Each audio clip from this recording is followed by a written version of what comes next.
नमस्कार। एक बार पुनः हाजिर हूँ मैं एक नए पाम की वीडियो के साथ आपके ही अपने चैनल गो ब्लॉग्स में।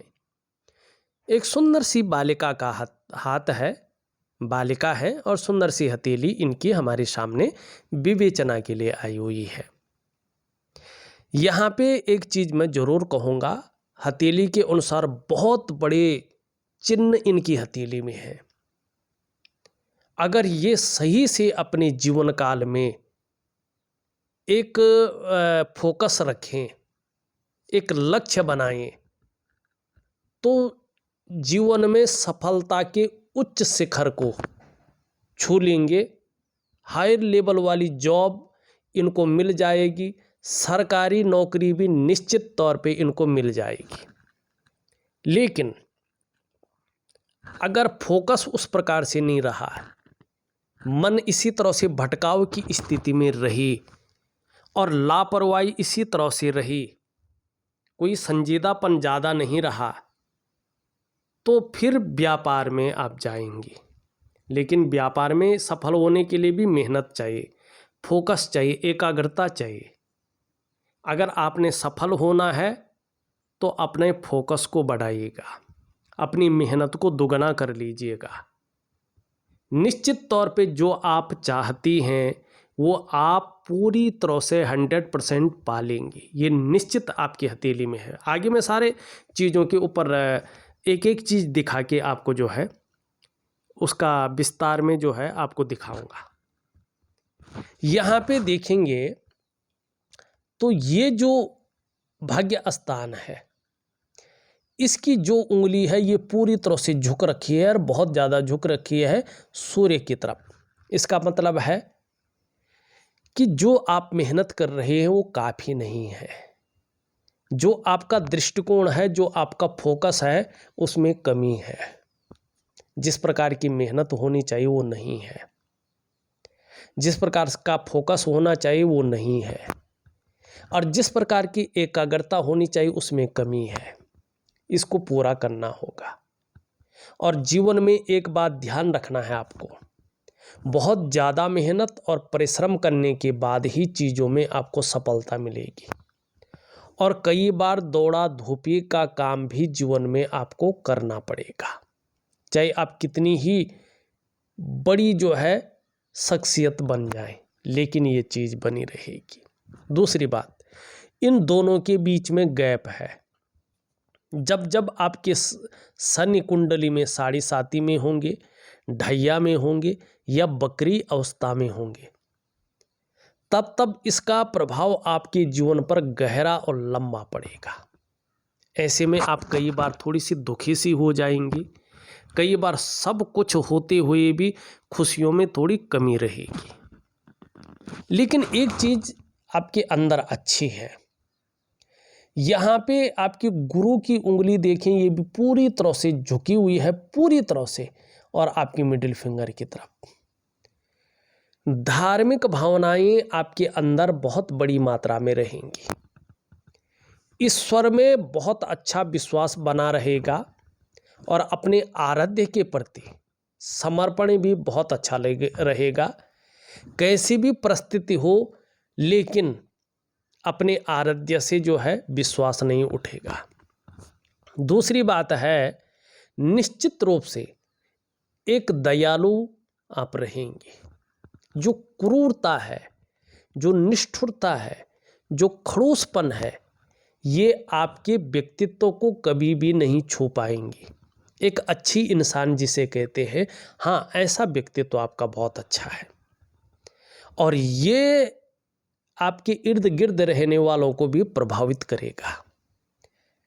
चाहे आप कितनी ही मॉडर्न युग में पहुंच जाएं, आधुनिक विज्ञान से कितनी भी प्रभावित हो जाएं, लेकिन अपने सुपर विज्ञान को, अपने अध्यात्म को कहीं न कहीं बढ़ावा देंगी और इसको सही तरीके से समझेंगी और इसका पालन करेंगी। ये बहुत अच्छे गुण देवगुरु बृहस्पति के कारण आपके अंदर है और ये आपकी श्रेष्ठता को बढ़ाएंगे। ये बहुत अच्छी चीज़ यहाँ पे दिखाई दे रही है। यहाँ पे सूर्य की उंगली अगर देखें पूरी तरह से झुक रखी है इसकी तरफ। यश पाने की इच्छा, नेम फेम पाने की इच्छा और अपने कार्यों में विस्तार पाने की इच्छा भी बहुत अच्छी रहेगी। और जब ये इच्छाएं जन्म लेती है ना, व्यक्ति एक महानतम सफर पे निकलता है और अपने जीवन के उस शिखर को छूता है जिसकी वो केवल कल्पनाएं करता था। लेकिन फोकस और मन की एकाग्रता और लक्ष्य साध के आपको चलना होगा। इस बात का ध्यान रखें, छोटी छोटी चीज़ें करें और सफल हों। अब यहाँ पे देखेंगे तो आपकी जो गुरु की उंगली है वो बड़ी है, सूर्य की उंगली से, मिडिल की फिंगर से छोटी है। इसका बहुत बड़ा इम्पैक्ट आपके जीवन पर पड़ता है। ये बड़ा श्रेष्ठ है। क्यों श्रेष्ठ है?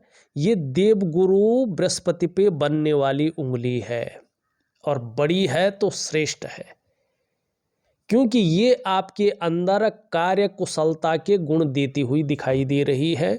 आप अपने जीवन काल में कार्य कुशल रहेंगे, व्यवहारिक रहेंगे, लेकिन कहीं ना कहीं स्वाभिमानी रहेंगे।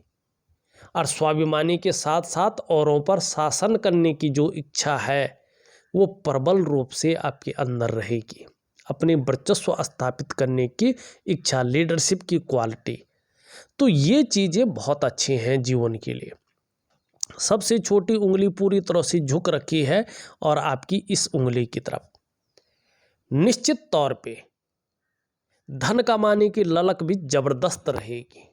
लेकिन क्या यहाँ पे देखेंगे तो ये पहले पूर्व तक नहीं पहुँच पा रही है। कुदरती कमी है कम्युनिकेशन स्किल्स में, धन के प्रबंधन में, कागजों के रखरखाव में, अकाउंटेबिलिटी में और फाइलिंग में। एक छोटा सा बस चीज़ करनी है, नाखून केवल यहाँ तक बढ़ा देना है। चाहे अच्छा लगे ना लगे, उसको खूबसूरत बना सकते हैं आप, लेकिन ओरिजिनल नाखून बढ़ाना है, बाज़ार से ख़रीद के नहीं लगाना है। इस बात का ध्यान रखें। तो कहीं ना कहीं बहुत अच्छा परिवर्तन आपकी कम्युनिकेशन स्किल्स में आएगा, आपकी प्रबंधन की क्षमता में आएगा, मैनेजमेंट, और ये चीज़ें जीवन के लिए शानदार रहेंगी। इन चीज़ों को ज़रूर करें। यहाँ पे अगर आपका अंगूठा हम देखते हैं, एक सुखद जीवन जीने की चाह बनी रहेगी और सुखद जीवन जीने के लिए प्रयत्नशील व्यक्तित्व भी दिखाई दे रहा है। अंगूठे में शानदार कुछ चिन्ह हैं जो आगे के लिए बहुत स्पष्ट तरीके से व्यापार की ओर आपको ले जाती हुई दिखाई दे रहे हैं। आपका देखो, आपको प्राइवेट नौकरी में कोई फ़ायदा नहीं होने वाला है। आपकी हथेली दोनों चीज़ों को बराबर दिखा रही है और कमियों को भी बहुत ज़्यादा दर्शा रही है। एक तो सरकारी नौकरी में अच्छा पद और उसमें अड़चनें आ सकती हैं।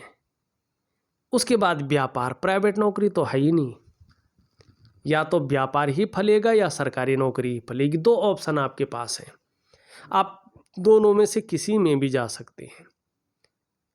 लेकिन शादी होने के बाद आपका जो है पूरी तरह से भाग्योदय है, शादी से पहले पूरी तरह से भाग्योदय नहीं है। चाहे आप सरकारी नौकरी मिल जाए, चाहे आप बहुत बड़े पद पे पहुंच जाए, लेकिन जो वास्तविक उत्साह है जीवन का, जो वास्तविक ऊर्जा है जीवन की, जो वास्तविक खुशहाली है और जो शारीरिक और मानसिक जो है स्वास्थ्य है और जो एक पूर्णता है जीवन की, उसी को भाग्योदय कहते हैं। और वो शादी के बाद दिखाई दे रहा है। शादी से पहले आप मेहनत करेंगे, अच्छे पद पे पहुंचेंगे या अपना कोई जो है करियर स्टेबल कर लेंगे, लेकिन भाग्योदय शादी के बाद है। ठीक। दूसरा, अगर यहाँ पे देखें, एक तो ये लकीर बहुत अच्छी उभर आई, लेकिन एक लकीर देखेंगे आप इस प्रकार से धीरे धीरे बढ़ रही है। ठीक है ना, और ये तो है ही। अब यहाँ पे देखेंगे करियर और धन की रेखा, जरा ध्यान से देखिएगा, ये जा रही है आपकी यहाँ से, अब प्रिंट नहीं हो पा रहा, ये यहाँ से निकल रही है और इस प्रकार से जा रही है।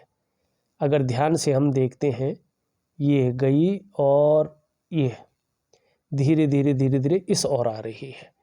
ठीक है ना, अभी डेवलपमेंट नहीं हुई। चंद्रमा का प्रभाव पड़ रहा है, दो चीज़ों को बढ़ाती है, या तो शादी के बाद, ठीक, भाग्योदय पूरी तरह से हो जाएगा, धन और करियर में स्टेबिलिटी आ जाएगी और चीज़ें बेहतर तरीके से आगे बढ़ने बैठ जाएगी। दूसरा, इसका प्रभाव जीवन काल के 41 ईयर से पड़ता है।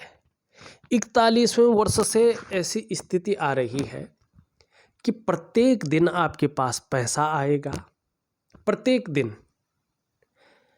वाहन का सुख नहीं मिला है तो वाहन का सुख मिलेगा, और कहीं ना कहीं जो है अपने घर का सुख नहीं मिला तो अपने घर का सुख मिलेगा, और व्यापार का बहुत बड़ा सुख मिलेगा।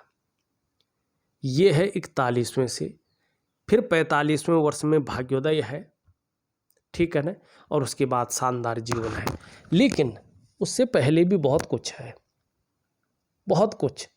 यहाँ पे अगर हम देखते हैं, ये लकीर इस तरह से है, ये इस प्रकार से है, और ये इस प्रकार से है, एम का आकार बन रहा है, ठीक। ये एम का आकार बता रहा है कि निश्चित रूप से आपके जो पंच तत्व हैं, पंचभूत हैं, उसके अनुसार देखा जाए तो भगवान शंकर आपके आराध्य देव है। जितनी ज़्यादा शरणागति जाएंगे जीवन में, उतनी दिव्यता और उतनी भव्यता को आप प्राप्त करेंगे। अब एक बहुत अच्छा साइन देखेंगे आप। ये साइन आपको 25वें 26वें वर्ष से ही जबरदस्त फल देगा अगर आप जो है करते हैं तो। जीवन काल के 22वें वर्ष से कहीं ना कहीं आपकी जीवन में इसकी सत्यता महसूस होने बैठ जाएगी, और मेहनत करेंगे तो जबरदस्त है। यहाँ पे देखेंगे ये जा रहा है यहाँ से इस प्रकार से, और यहाँ से इस प्रकार से जो है, थोड़ा मैं बना नहीं पा रहा हूँ, लेकिन आप देखेंगे ये इस प्रकार से है, ये इस प्रकार से है, ये इस प्रकार से जा रहा है, और एक चिन्ह यहाँ पे इस प्रकार से बन रहा है। लेकिन ये सही से अगर प्रिंट किया जाए तो पद्म का साइन बन रहा है, पद्म का चिन्ह। बहुत बिरले हाथों में पद्म का सही चिन्ह बनता है, और ये एक्चुअल फूल बन रहा है, पद्म का चिन्ह बन रहा है। और ये पद्म का चिन्ह पे जो है देवगुरु बृहस्पति का जबरदस्त प्रभाव पड़ रहा है। और साथ में देखेंगे देवगुरु बृहस्पति में आपके जो है वर्ग का निशान बन रहा है, ठीक। लेकिन देवगुरु बृहस्पति क्या है, यहाँ पे साधारण अवस्था में बैठे हुए हैं। तो इसलिए जिस प्रकार की आपकी पढ़ाई होनी चाहिए, पढ़ाई में जो मन लगना चाहिए, उस प्रकार से नहीं है, ठीक है ना, जिस चीज को आपने बनना चाहिए। अब ये पद्म का चिन्ह क्या बता रहा है, अच्छी समझ और नॉलेज आपको रहेगी, समझ व नॉलेज बहुत अच्छी रहेगी। जिस फील्ड में आप पढ़ाई करेंगे उसकी भरपूर नॉलेज आप रखेंगे, और एक बहुत अच्छे पद पर आप काम करेंगे।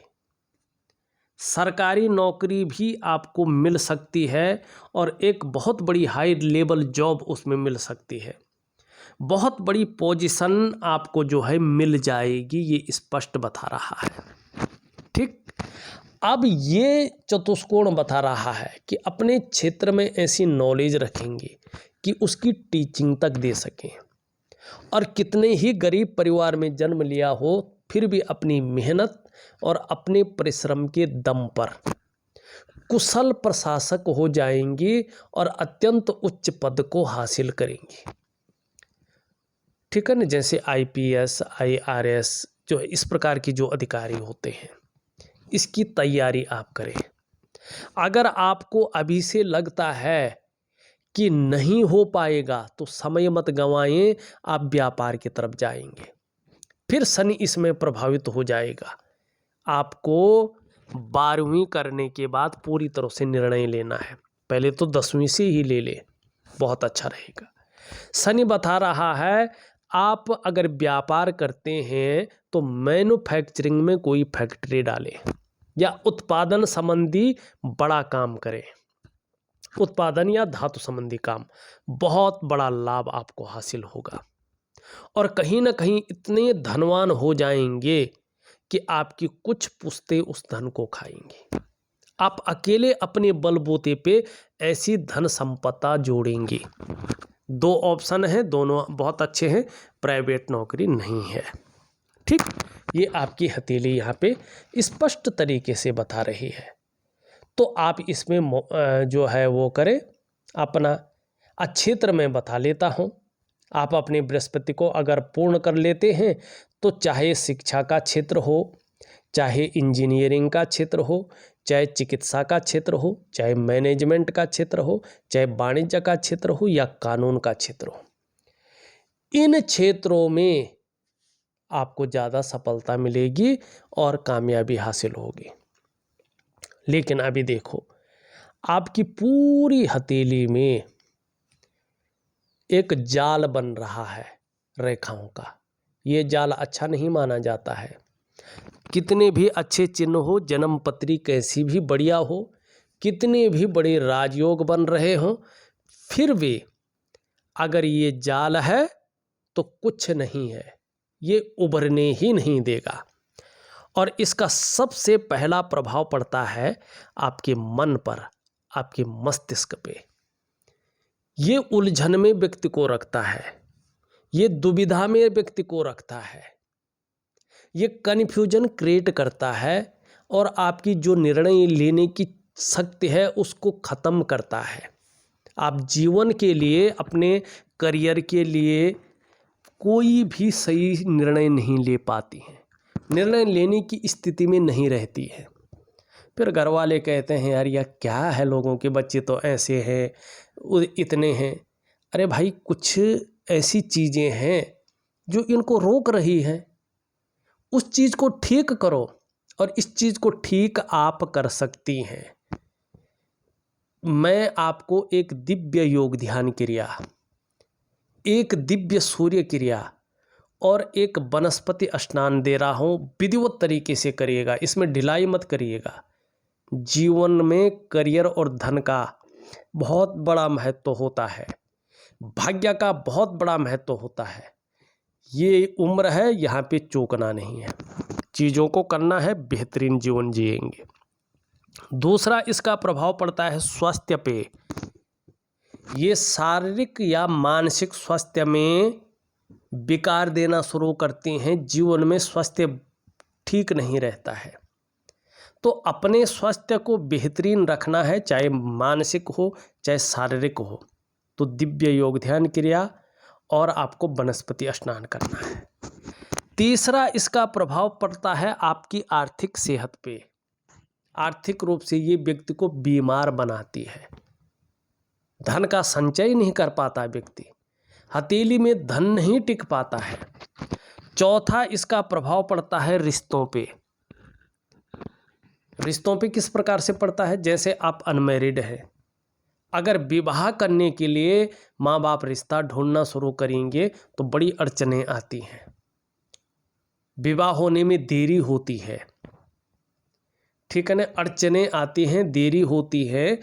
और उसके बाद भी चाहे वो दाम्पत्य जीवन का रिश्ता हो, चाहे वो जो है परिवार का रिश्ता हो, चाहे वो कुटुंब का रिश्ता हो, उसका जो पूरा सुख का भोग है, वो सुख के भोग के आगे परिस्थितियां खड़ी हो जाती हैं, सुख का भोग नहीं मिल पाता है।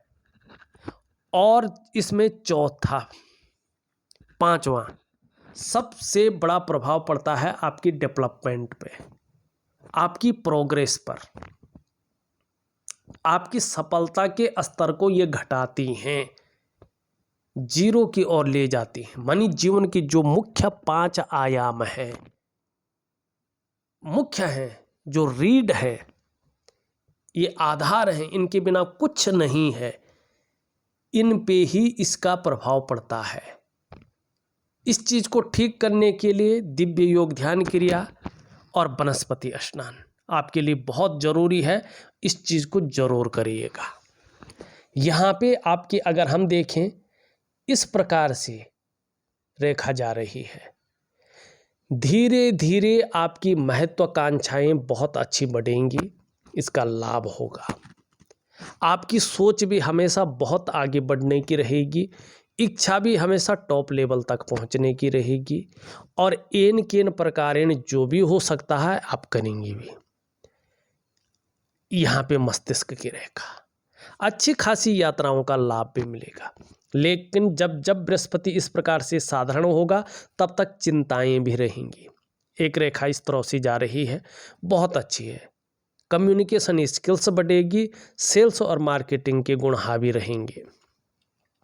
जीवन की रेखा शानदार है, बहुत अच्छा लाभ जीवन में मिलेगा, ये बता रही है। करियर और धन की रेखा धीरे धीरे पुष्ट आ रही है, इसका लाभ जो है कुछ समय बाद होगा लेकिन अच्छा होगा। यहाँ पे अगर देखें देवगुरु बृहस्पति पूरी तरह से झुक रहे हैं शनि की तरफ। जब ये शनि की तरफ झुकते हैं या तो परिवार को लेकर चिंताएं रहती हैं, या तो शादी होने में देरी होती है। कहीं ना कहीं 26 से लेकर 28वें वर्ष के बीच में शादी के योग बनते हैं और वही दिखाई दे रहा है। अभी गुरु साधारण अवस्था में है, इसके आपके अंदर भी साधारणता दे रहे हैं, शिक्षा का वो है, तो पढ़ाई लिखाई में मन भटक सकता है, एकाग्र नहीं हो सकता है। जैसे गेमिंग में, सॉन्ग में, नाटकों में, इस तरह की चीज़ों में ध्यान जा सकता है, पढ़ाई में मन भटक सकता है, ऊब सकता है, मन नहीं लगेगा, इस प्रकार की चीज़ों को ये बता रहा है। तो दो काम आपने करने हैं, ध्यान रखें, जरा बहुत ध्यान से सुने वीडियो को। सुबह जब उठेंगे, अपने स्नान इत्यादि सारा कुछ आपने किया, उसके बाद गुरु को मजबूत करने के लिए जब आप स्कूल जा रहे हों या फ्रेश हो गए हों, सब कुछ रेडी हो गए हों, तो अपनी मम्मी और अपने पापा के दोनों हाथों को आप कैसे रखने हैं, उसको मानी जैसे किसी से मांगते हैं ना कुछ, इस तरह से जो है पैरों में हाथ रखने हैं, और माँ बाप आपको आशीर्वाद देंगे। पूरा जो है पैरों में पूरा पड़ के, पूरे हाथ लगा के, नीचे घुटनों में नहीं, नीचे पैरों में हाथ लगाने हैं। अगर मस्तक लगा सकें बहुत अच्छी बात है, नहीं तो हाथ ही लगाएं, और माँ बाप दोनों के पैर छूने हैं, वो आशीर्वाद देंगे। आपको पूजा करने की ज़रूरत नहीं है। आपका गुरु धीरे धीरे पुष्ट और सुंदर अवस्था में आएगा और बहुत बड़ा पद आपको जीवन में दिलाएगा, बहुत बड़ी प्रतिष्ठा जीवन में दिलाएगा। ये सबसे बड़ी पूजा है। और कोई कुल पुरोहित हैं या कोई ऐसे साधु संत हैं जो आपके घर में आते हों कभी कभी, माने पूजा वगैरह के टाइम, तो उनके भी पैर केवल नमस्ते नहीं करना, पूरी तरह से छूना है। और बृहस्पतिवार को अगर हो सके, चाहे भगवान कृष्ण हो, भगवान राम हो, चाहे जो है विष्णु भगवान की कोई मूर्ति हो घर में या नज़दीक मंदिर में, तो एक पीला फूल उनके चरणों में बृहस्पतिवार को अर्पित करें। आपका गुरु शानदार स्थिति को प्राप्त करवाएगा। और फिर चाहे शिक्षा का क्षेत्र हो, चाहे इंजीनियरिंग का क्षेत्र हो, चाहे चिकित्सा का क्षेत्र हो, चाहे मैनेजमेंट का क्षेत्र हो, या वाणिज्य का क्षेत्र हो, या कानून का क्षेत्र हो, इन क्षेत्रों में कार्य करना सुटेबल रहेगा। बहुत बड़ी तरक्की पाएंगे और कामयाबी शिखर पे रहेगी, ये दिखाई दे रहा है, लेकिन करना है। अब शनि भी बहुत अच्छा है, शनि कोई जो है गलत नहीं है। सूर्य की स्थिति जो है बहुत अच्छी नहीं है, कार्यों में असफलता की ओर ले जाना, जिस प्रकार का यश मिलना चाहिए था, जिस प्रकार का फैलाव मिलना चाहिए था, कमी होना। दिव्य सूर्य क्रिया दे रहा हूँ, जरूर करें। बुध धीरे धीरे ठीक हो रहा है, इसका लाभ मिलेगा। अब दोनों अगर हम देखें, ये आपके अंदर जो है पावर दे रहा है, लेकिन ये कन्फ्यूजन, उलझन देता हुआ दिखाई दे रहा है। तो सूर्य क्रिया में मैं इसका उपाय दूंगा, जरूर करें। अभी आपका जो चंद्रमा है थोड़ा सा जो है अनबैलेंस है, माँ के साथ थोड़ा सा मानी नोक झोंक हो सकती है, और थोड़ा सा बनना कम हो सकता है, ठीक है ना। तो जल का सेवन ज़्यादा करें मन मजबूत रखने के लिए। और खाना खाने के बाद अगर कोई मीठे से तकलीफ़ नहीं है, तो गुड़ का सेवन जरूर करें, बहुत अच्छा लाभ होगा। एक बात फिर से कह रहा हूं मैं, इतना अच्छा साइन बहुत किस्मत वालों की हथेली में होता है, और जिसमें वास्तव में अपनी पितरों की और इष्ट देव की साक्षात कृपा हो, उसी की हथेली में पद्म का चिन्ह बनता है। और व्यक्ति ने सही से इस्तेमाल कर लिया तो जीवन में उत्कृष्टता को हासिल करता है, जिसके बारे में लोग सोच भी नहीं सकते हैं। बाकी छोटी मोटी क्रियाएं उपाय दे रहा हूं, जरूर करें, बहुत अच्छा लाभ मिलेगा। इस वीडियो में बस इतना ही। एक नई वीडियो के साथ पुनः उपस्थित होऊंगा, तब तक के लिए नमस्कार।